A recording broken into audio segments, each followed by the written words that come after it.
Good day, sir. I'm Jeric Separocha from BSIT3F, and in this video, I'm going to create VLAN access port and VLAN trunk port.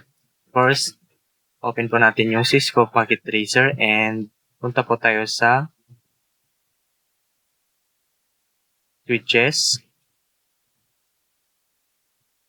Piliin po natin yung 24 ports and rename po natin into S1, which is switch 1. And punta po tayo sa end devices. Click po natin yung PC. In VLAN 1, maglalagay po tayo ng tatlong host. But in VLAN 1 po is, ang allotted na ports po is 5. Yung dalawa po is magiging remaining na lang po. And connection, pass Ethernet 1,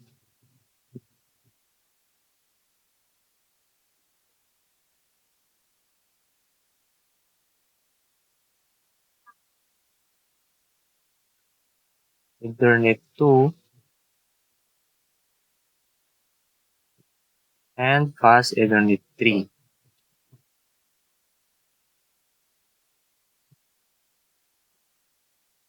Dito po is i-group po natin sila.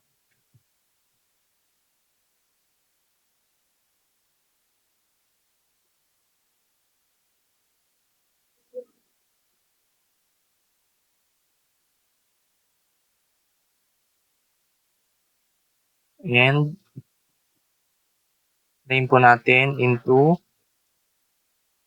VLAN 1.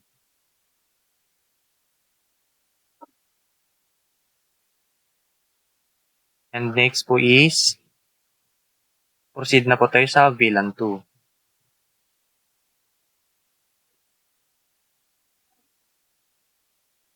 And devices, PC, PC3, PC4, and PC5. And VLAN 2 is like rin po siya sa VLAN 1 na need. Tatlong host lang po yung need natin and yung dalawang natitira po is magiging remaining lang po. And connection.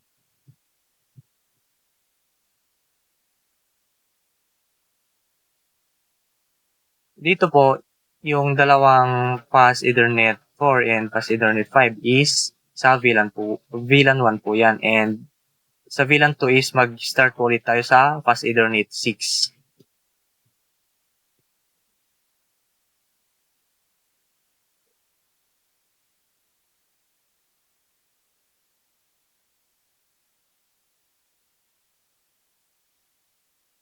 Seven,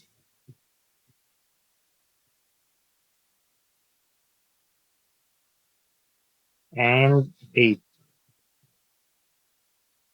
Ayan po yung ating VLAN 2 and i-group by na po natin sila.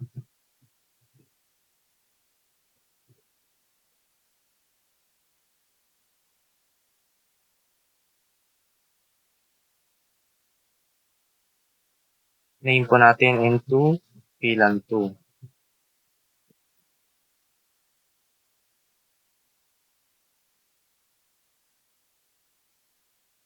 Next po is, proceed na po tayo sa VLAN 3.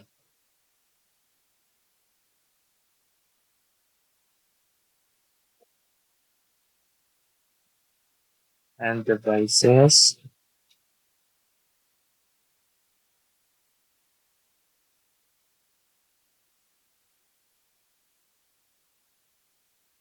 connection,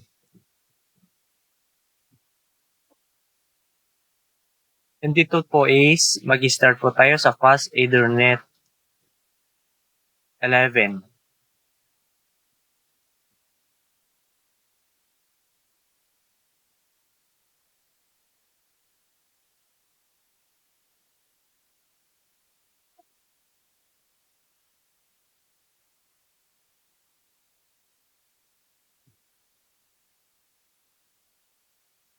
And ayan po yung ating VLAN 3.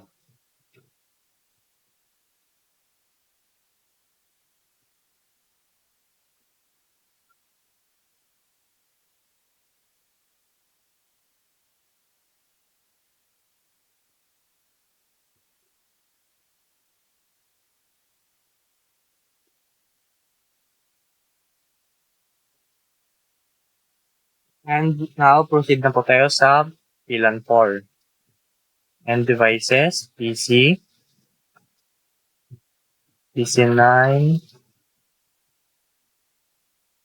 then, and 11.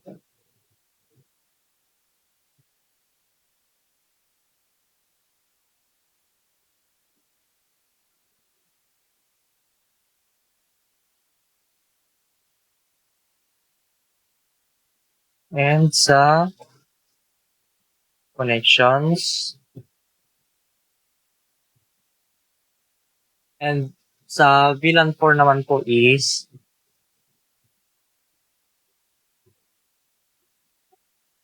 sa Fast Ethernet 16 na po tayo.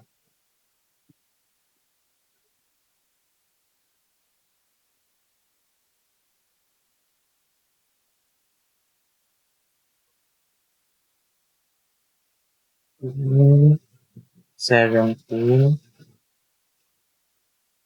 and 18. And now, nabu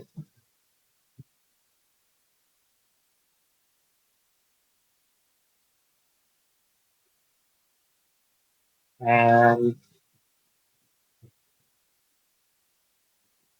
rename po natin into VLAN 4.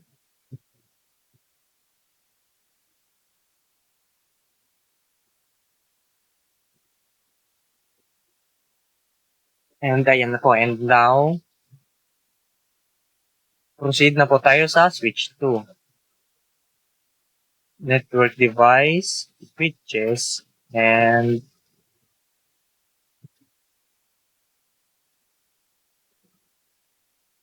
switches, and ayan, switch. Rename po natin into S2, which is switch 2. And devices, PC12,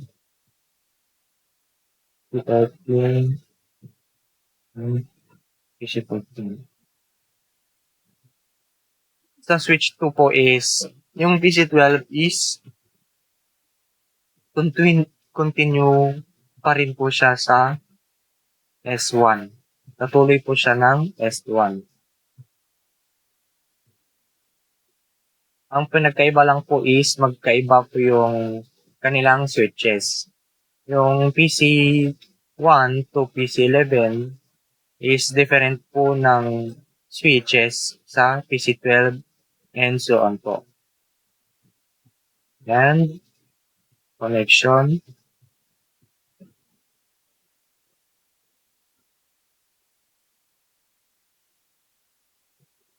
Dito po is mag-start po tayo ulit sa Fast Ethernet 1 kasi po ibang switch na po itong gagamitin natin.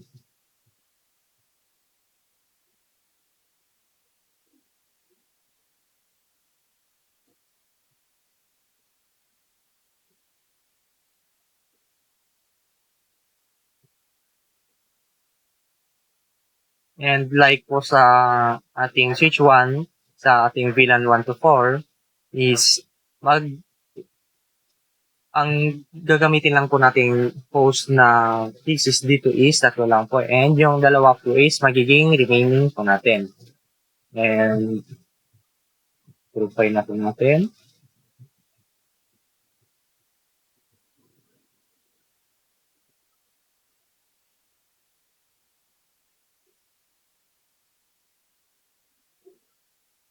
Name po natin as VLAN 1. VLAN 1. And now, proceed na po tayo sa VLAN 2. And devices, PC,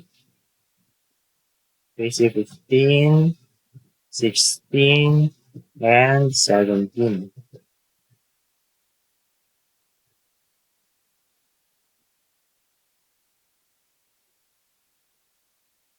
And switches ay connection. PC15, plus Ethernet, plus Ethernet 6.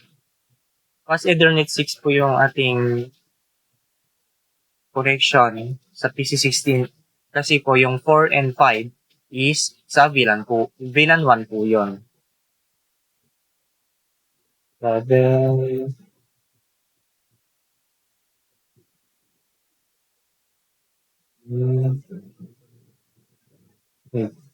and ayan na po yung ating VLAN 2.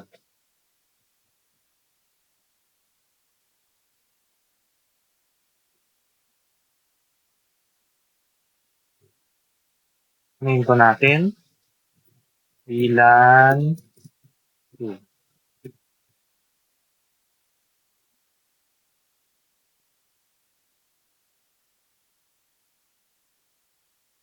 And now, proceed na po tayo sa VLAN 3. PC18,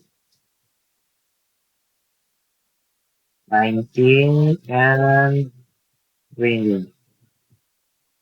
18, 19, punta po tayo sa connection.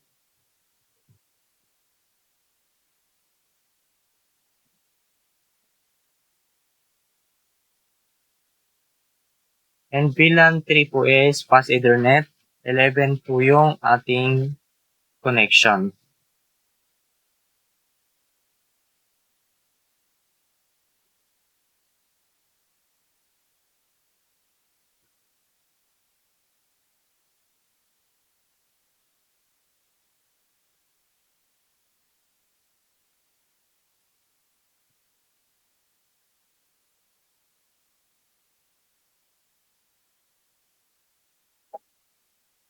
And ayan na po yung ating VLAN 3. And name po natin into VLAN 3. And now, proceed na po tayo sa VLAN 4.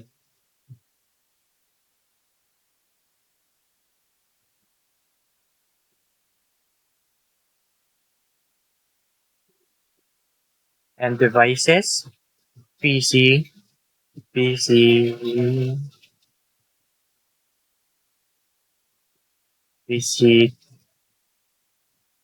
21, 22, 23.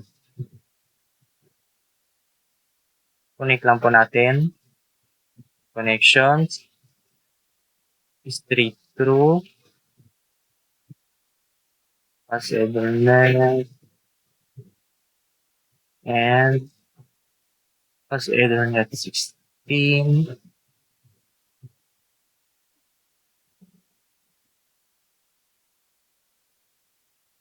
Wait lang po, mali po tayo napindot. As Ethernet 17.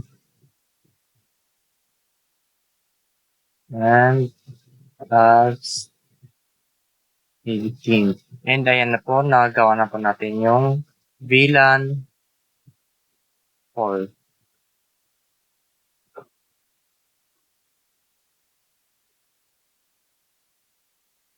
Rename po natin into VLAN 4.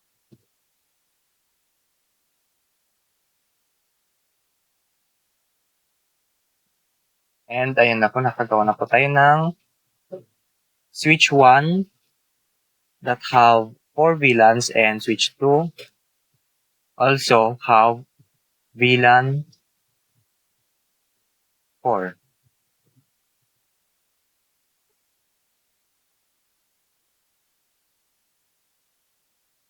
And now, yung switch 1 and switch 2 is i-connect na po natin in each other.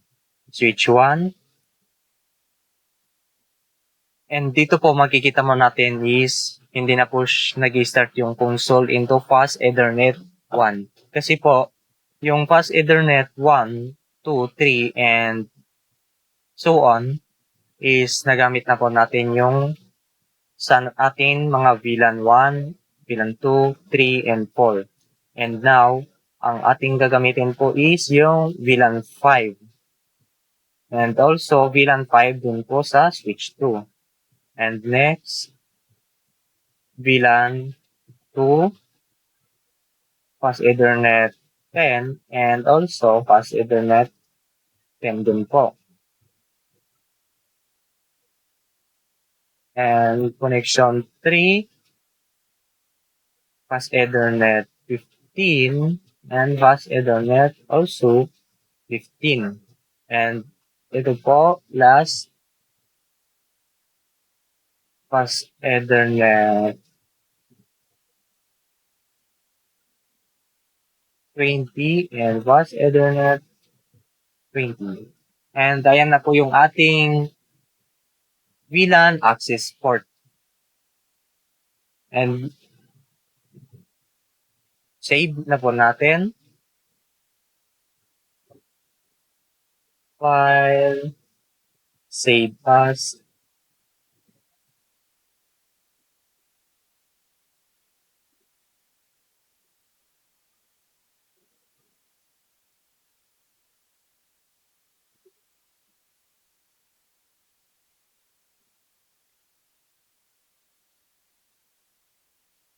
VLAN access port. And yung ating surname po. And save na po natin.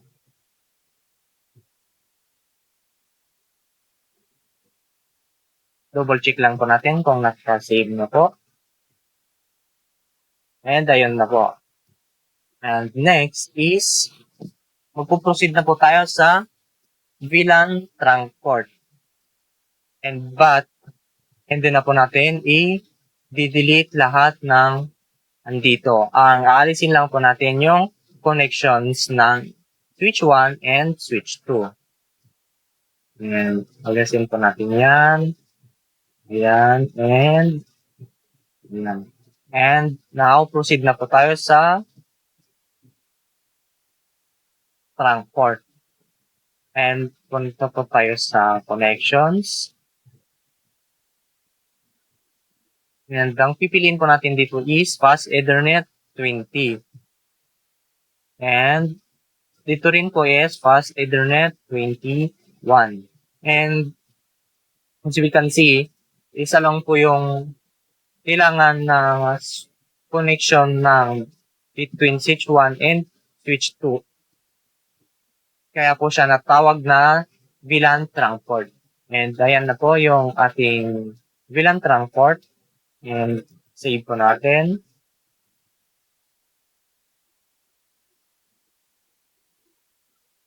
Rename po natin into trunk port. And save. And ayan po yung yan po yung paggawa natin ng VLAN access and VLAN trunk port user. Ayan lang po. Thank you po.